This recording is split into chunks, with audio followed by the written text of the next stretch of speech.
So welcome to video. I'm not sure what I'm going to call yet. Probably up potting hibiscus, because that's what I'm doing today. Is I'm going to be up potting the hibiscus that is in alongside with this Florida cordyline. Now this Florida cordyline isn't going to do well like this. They get quite huge. There's actually more than one hibiscus in here, and we'll see how once I get it into my 20-inch barrel pot.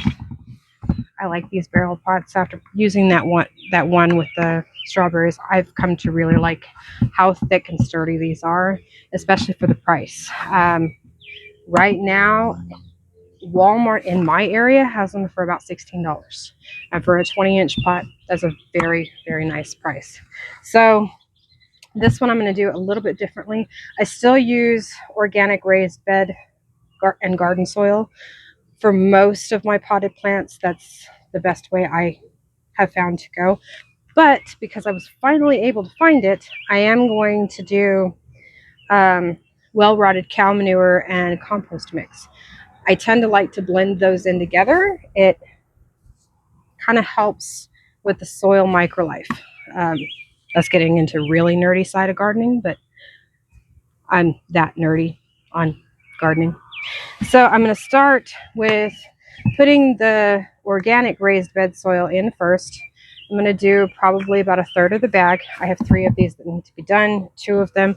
One of them is going to have sweet potatoes in it. The other one is going to have regular potatoes in it. And the regular potatoes, I'm not going to be doing any of the garden soil. It'll be mostly peat moss and compost. And that's just the way I tend to do potatoes. Regular potatoes, I do that either with peat moss and compost, or I do it with straw and compost. But that's just how I handle potatoes. So this is about to flower on me, and I really need to get it up potted so that it can do a bit better than it's doing. It should have flowered some time ago, and it really hadn't. So get started on that.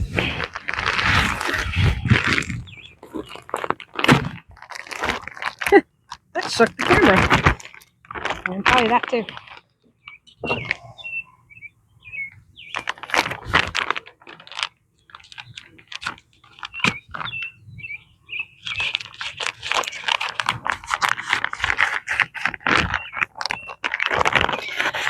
To be honest, people's opinion of Miracle-Gro, most of everything I've seen linked on it is their regular Miracle-Gro. I've never used it before. I've only ever used their organic, specifically the one that is peat free. And the reason I do that is because I add peat moss, and I want to know how much is in there, because peat moss, when it completely dries out, becomes hydrophobic. And that in of itself can be a royal pain. Now, if you're going to do this particular mix, I would recommend definitely using gloves. I have a bad tendency not to, mostly at this point, because I don't know where my gloves are. I do have them. Now, if you open a bag like this one, especially if it's organic and it's got all this little white stuff, that is mycelium. It's a fungal mycelium. It means the soil's healthy. Plants do need that mycelium. They form a symbiotic relationship with the mycelium, and the mycelium helps the plant absorb nutrients and water.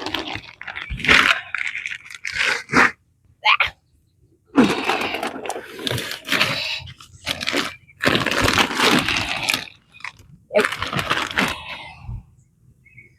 The bag fell over on me.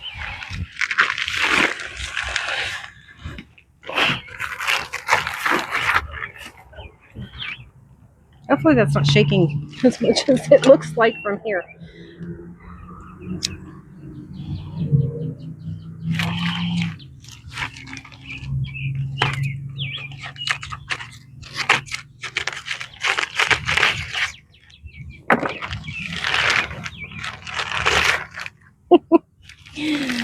This is so soggy that this might sit down. I don't want the whole bag in there. So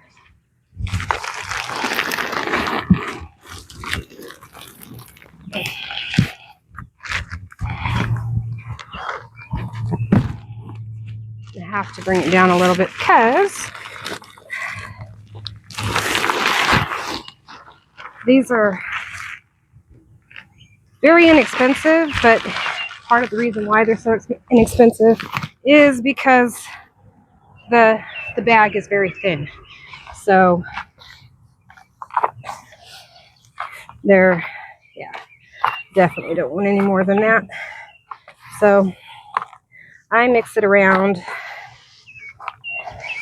so that I can get a good idea of whether or not I want to add any more. And I don't. I want to go ahead and add the rest in peat moss. It needs it.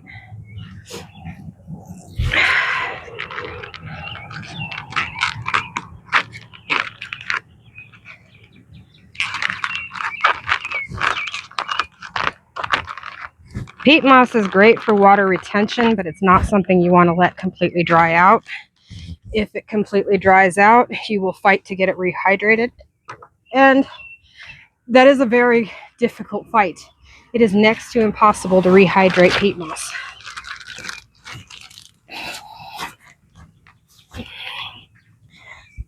This is a 4 cubic foot bag, so it's actually quite heavy.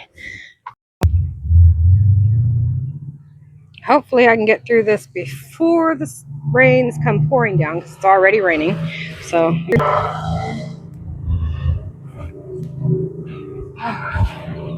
I'm going to try to hurry up with this because it's starting to pour again. And I can't even see what...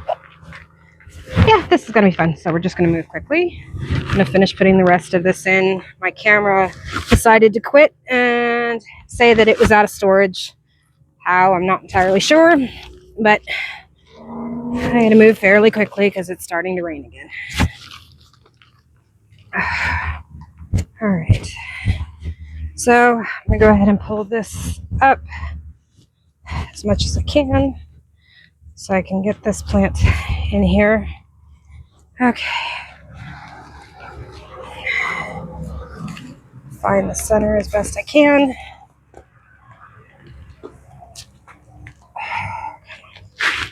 All right. Huh. These roots look really nice. That's good. All right, we're going to pop you down in there.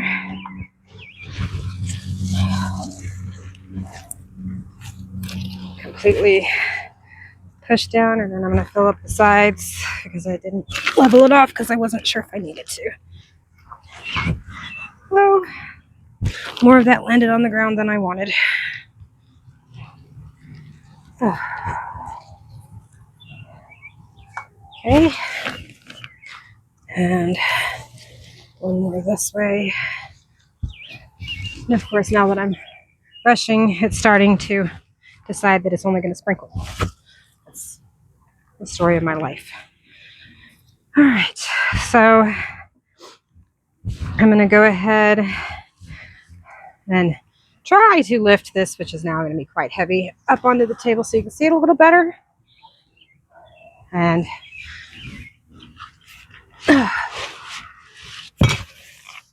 there we go. So I'm going to go ahead and water it in real quick. And then I'm going to cut free any of these leaves that are looking really unhealthy. And see if I can give this cordyline just a little bit more room. There are 3 hibiscus in here, whereas I thought there was only 2. There's 3. So I'm going to spread the other hibiscus down just a little bit, just to give the cordyline a little bit more room. Now that it has a little bit more room, it is actually really pretty. So let's get in here with my snips and snip away. And whoever did this at the nursery, what they did was just took a saw to it And that actually is not the best way to do it. But let's go ahead and get this watered in. And unfortunately, I am running low on space, so I'm going to try to make this a little bit faster as best. All right. So